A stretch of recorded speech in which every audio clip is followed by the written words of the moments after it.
on va partir du traité Makot et on va aussi se saisir de la philosophie juive française, notamment de Lévinas, qui travaille cette question de ville-refuge dans l'au-delà du verset, mais on va aussi prendre des textes de Jacques Derrida sur la question du voile, du dévoilement, du fait de pouvoir voir, des textes de Hélène Sixou, un texte de André Neher sur Jérusalem.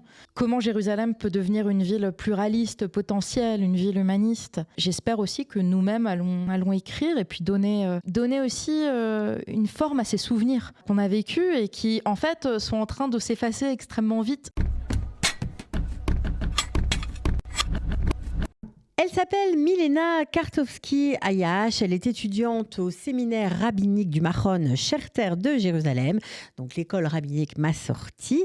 Et elle a décidé de lancer un Beth Midrash un petit peu particulier. On va en parler tout de suite. Milena, bonjour et bienvenue. Bonjour Cathy. Comment est née cette idée de lancer un Beth Midrash ? J'ai commencé les études rabbiniques en novembre dernier. Ok. Et dans le cadre de ces études, on doit faire un stage, un avoda ma'asit. Et donc, je travaille dans la communauté Massorti d'Armona Nativ, à Jérusalem, qui s'appelle Moreshet Avraham. Et je mène les prières. Et on m'a demandé de créer un Beth Midrash. Et on m'a permis de le faire dans ma langue maternelle, le français. Et donc, je me suis dit sur quoi j'ai envie de travailler. À ce moment-là, j'étais en train d'étudier au Beth Midrash le traité Makot sur la notion de ville-refuge. Et puis, la guerre contre l'Iran a éclaté. Et pendant 1 mois et demi, on s'est retrouvés dans tout le pays, dans les miklats, dans les mamad. Moi, j'habite un petit studio où il n'y a ni miklat ni mamad. Donc, j'ai été dans le quartier, dans un miklat public. Et donc, j'ai rencontré tous les voisins du quartier. Certains qui habitent depuis 40 ans là et qui ne connaissaient pas les autres. Qui ne se sont jamais parlé. Et qui ne s'étaient jamais parlé jusque-là. Incroyable. Et dans ce moment extrêmement difficile de guerre et de tension, en fait, c'était parfois presque un soulagement et un plaisir d'aller au miklat, non seulement parce qu'on était protégés, mais également parce qu'on faisait la connaissance des uns et des autres et qu'on a appris à savoir d'où venait chacun, quel était son prénom. Et chacun, en fait, a quelque part pris un rôle dans cette aventure. Et puis, on a transformé le miklat pour le rendre plus sympathique, plus accueillant, avec une table dressée, avec des gâteaux, avec du thé. Mais c'est fou parce que ce que tu racontes comme histoire, c'est arrivé à des centaines de personnes en Israël, pour ne pas dire des milliers, surtout, oui. Je pense à Tel Aviv ou dans des endroits où on n'a pas tellement l'habitude de parler à son voisin. Mais là, c'est devenu les meilleurs copains du monde alors qu'ils vivent à côté depuis 30 ans. Quoi. C'est dingue. C'est-à-dire que c'était l'opposé de l'individualisme qu'on vit tous les jours. Et en fait, l'isolement, d'un coup, on a tous été réunis. Et moi, ce que je me suis dit, on mange ensemble, il y en a qui dorment là, il y a même eu des applications de rencontres qui ont été créées, des cours de danse, des gens qui débattaient, qui lisaient. Incroyable. Quelque chose de complètement incroyable qui nous a transformés et qui a permis à des liens qui perdureront de se créer. Et donc de ça, je me suis dit, là on est tous revenus à notre routine, je me suis dit c'est pas possible en fait. Il faut absolument préserver ça, cette force, essayer de comprendre ce qui s'est passé. Et si on arrive en fait à la saisir, à la théoriser, peut-être qu'on peut la ramener dans notre présent. Et donc parler de ville-refuge, de Irmiklat, à la lumière de ce qu'on a vécu véritablement dans ces miklats souterrains. Donc ça veut dire que ce sera le thème de ce que tu vas étudier, chercher à expliciter pendant les Chavrutot, j'imagine, ou pendant l'étude dans le sein de ton Beth Midrash. Alors, ce sera notre Beth Midrash. Toutes celles et ceux qui participeront en fait vont le constituer. Tout le monde peut venir, quoi. Tout le monde peut venir. Il n'y a pas besoin d'avoir un niveau d'hébreu. C'est que pour les filles ? C'est pour les filles, les garçons, pour tout le monde. Les adolescents, les retraités, toutes celles et tous ceux qui ont envie de réfléchir collectivement. C'est aussi toute la créativité d'un Beth Midrash, où on accouche d'une pensée, à la fois une pensée personnelle, mais une pensée en lien, en relation.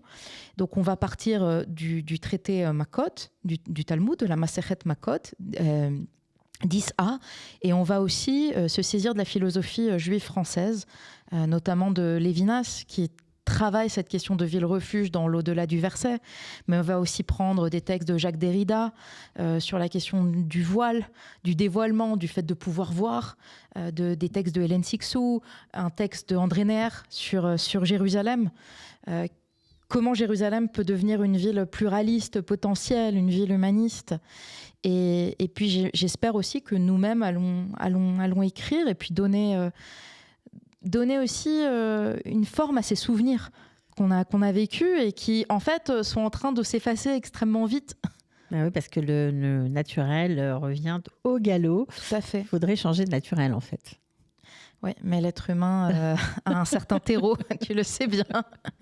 Alors, c'est assez sympathique, on va dire, c'est nouveau, c'est le moins qu'on puisse dire. Alors, même pour ceux qui... parce qu'on sait très bien quand on parle de rabbin au féminin ou quand on parle de Masorati, de tendance Masorati, chez les francophones, ça grince un peu. Alors, parfois par méconnaissance, parfois en connaissance de cause, mais on peut venir voir. On peut venir te parler, on peut venir essayer. C'est toujours intéressant d'échanger des points de vue. Ça se passe quand ? Juste pour te répondre, je pense que le plus important, c'est la relation humaine, c'est l'expérience, c'est le fait d'étudier la Torah ensemble et les textes de la tradition philosophique juive française et de dépasser les idéologies ou nos barrières. Après, la pratique est différente, c'est pas grave, on peut quand même réfléchir ensemble. C'est absolument, c'est encore plus riche. Je veux dire, la question du degré de religiosité appartient à chacun et c'est son espace personnel, sa relation avec ce qui nous dépasse. Voilà, je pense que c'est le plus fondamental, c'est qu'on touche à notre humanité et à comment on peut créer du lien, comment le Talmud nous donne des outils et comment cela résonne dans la philosophie francophone, juive, française, et dans nos existences aujourd'hui. C'est vraiment toute la question de l'application pour se renforcer et pour aller vers une société qui ne se démantèle pas, qui peut se recoudre. Ça a lieu tous les mercredis à 19h30 jusqu'au 26 juin, et c'est à Armon-Nativ, qui est un quartier intéressant, puisque c'est un quartier très composite, un quartier aussi historique qui remonte à la période du Premier Temple. Et c'est aussi un quartier où il y a un Merkaz Klita, où moi j'ai commencé ma vie en Israël, et je pense que beaucoup de gens qui nous écoutent aussi ont commencé leur vie là-bas. Et donc c'est aussi un symbole de cette pluralité israélienne. Et voilà, ce sera dans la communauté Moreshet Avraham, qui est une communauté qui existe depuis plus de 45 ans, qui a une synagogue absolument magnifique et qui nous accueille en son sein. Donc Rehov Adam au 22. Donc si vous avez envie d'étudier dans le nouveau Beth Midrash de Milena, on répète, tous les mercredis à 19h30 jusqu'au 26 juin. En tout cas, merci beaucoup d'avoir été avec nous, Milena, d'être venue nous voir. Et puis, j'espère qu'il y aura du monde. On mettra bien sûr les coordonnées si vous avez envie d'avoir plus de renseignements. Merci beaucoup. Merci Cathy. Ciao.